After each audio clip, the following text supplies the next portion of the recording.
Assalamualaikum warahmatullahi wabarakatuh.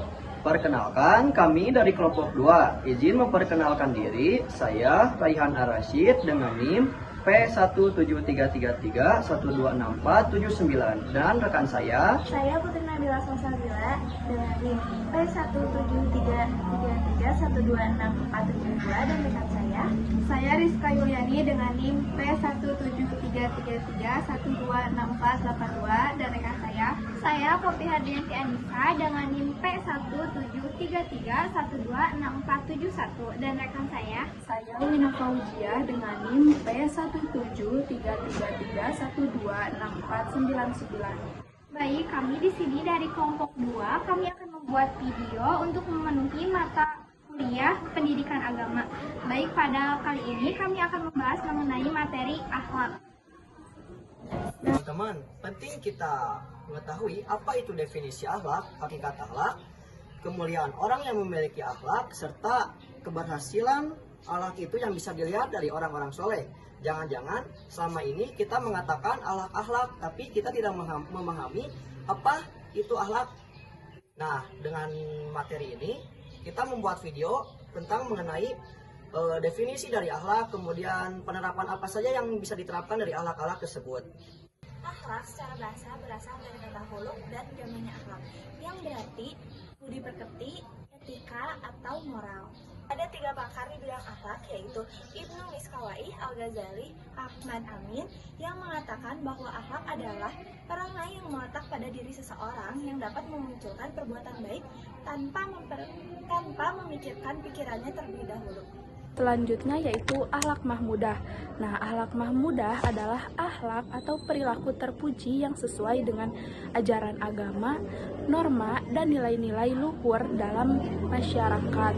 Nah, kata mahmudah berasal dari bahasa Arab yang berarti terpuji.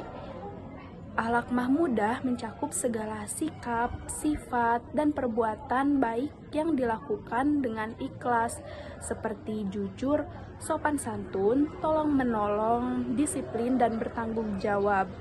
Nah, memiliki akhlak mahmudah akan membawa kebaikan bagi diri sendiri maupun orang lain, serta menciptakan kehidupan bermasyarakat yang harmonis dan damai. Akhlak mazmumah adalah akhlak yang tidak dibenarkan oleh agama. Ini golongan akhlak atau tindakan buruk yang harus dihindari oleh setiap manusia. Akhlak mazmumah harus dijauhi karena dapat mendatangkan kemudaratan bagi diri sendiri maupun orang lain. Akhlak mazmumah kepada Allah yang pertama yaitu syirik. Syirik merupakan mempersekutukan atau meminta selain kepada Allah. Dalam Quran surat Luqman ayat 13 yang artinya, dan ingatlah ketika Luqman berkata kepada anaknya ketika dia memberi pelajaran kepadanya, wahai anakku, janganlah engkau mempersekutukan Allah.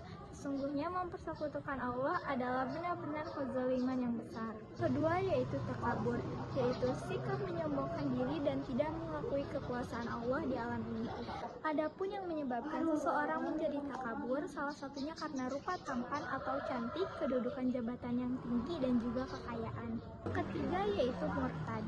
Murtad ialah sikap mengganti keyakinan diri dan beralih ke keyakinan yang lain dari agama Islam atau singkatnya keluar dari agama Islam.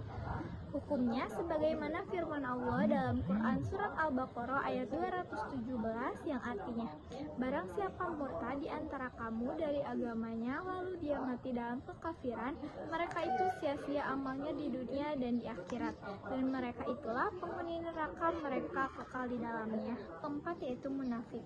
Munafik yaitu sikap seseorang yang tidak menampilkan dirinya, berpura-pura ataupun tidak tulus hatinya mengikuti ajaran Allah. Ini termasuk sifat berkhianat. Khianat pun diartikan perbuatan menipu dan menurunkan martabat dirinya. Kemudian ada akhlak mazmumah kepada sesama. Yang pertama yaitu mudah marah atau al-ghadab, yaitu kondisi emosi yang tidak bisa terkontrol yang mengakibatkan perilaku yang tidak menyenangkan orang lain.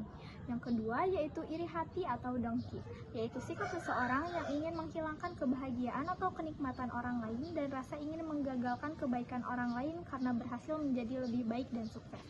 Yang ketiga yaitu mengumpat atau yang kita sering tahu yaitu gibah, yaitu perilaku seseorang yang menghasut orang lain untuk tidak suka kepada seseorang dan membicarakan keburukannya. Keempat yaitu berbuat aniaya atau al-zulmu, yaitu perbuatan yang akan merugikan orang lain baik materi maupun non-materi. Sebagian mengatakan seseorang yang mengambil hak orang lain. Yang kelima yaitu kikir, yaitu sikap seseorang yang tidak mau membantu orang lain baik dalam jasa maupun materi. Pemetaan sifat terpuji ke dalam 4 sendi akhlak. Yang pertama yaitu jujur atau sidik, bersumber dari sendi hikmah. Jujur sendiri itu yaitu kesadaran akal untuk menempatkan kebenaran di atas segalanya, dipadukan dengan sikap adil antara apa yang ada di dalam hati, perkataan, dan perbuatan. Yang kedua yaitu suka memberi atau dermawan. Sumber sendi yaitu ifa. Seorang yang mampu mengekang ketamakan nafsu hartanya tidak akan merasa berat untuk berbagi dan menyalurkan kelebihannya kepada orang lain. Tiga yaitu tawadu atau rendah hati. Sumber sendi yaitu ifa dan adil. Buah dari dorongan kesucian diri, dari rasa sombong dan mampu menempatkan posisi diri secara proporsional di hadapan Allah dan sesama manusia. Yang keempat ada tabah atau sabar. Sumber sendi dari syaja'ah. Bentuk keberanian mental untuk menahan beban ujian, menahan emosi, dan konsisten berada di jalan yang benar tanpa menyerah. Kelima yaitu memelihara kebenaran atau saja'ah adabiyah. Sumber sendi dari saja'ah dan hikmah. Keberanian fisik maupun penyampaian pendapat yang dibimbing oleh kearifan akal, sehingga berani bertindak tegas demi kebenaran tanpa bersikap anarkis. Yang keenam ada menjaga diri dari hal-hal haram.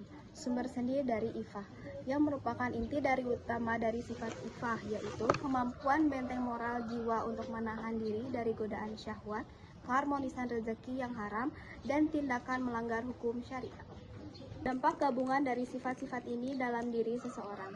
Yang pertama, memiliki integritas tinggi, kata dan perbuatannya sejalan. Yang kedua, bersih hati dan diri, terjaga dari dosa serta jauh dari sifat sombong dan kikir. Yang ketiga, tahan banting, tidak mudah goyah saat menghadapi tekanan ataupun ujian hidup. 4 sendi akhlak yang tercela adalah sifat buruk yang berasal dari hati dan dapat mempengaruhi perilaku seseorang.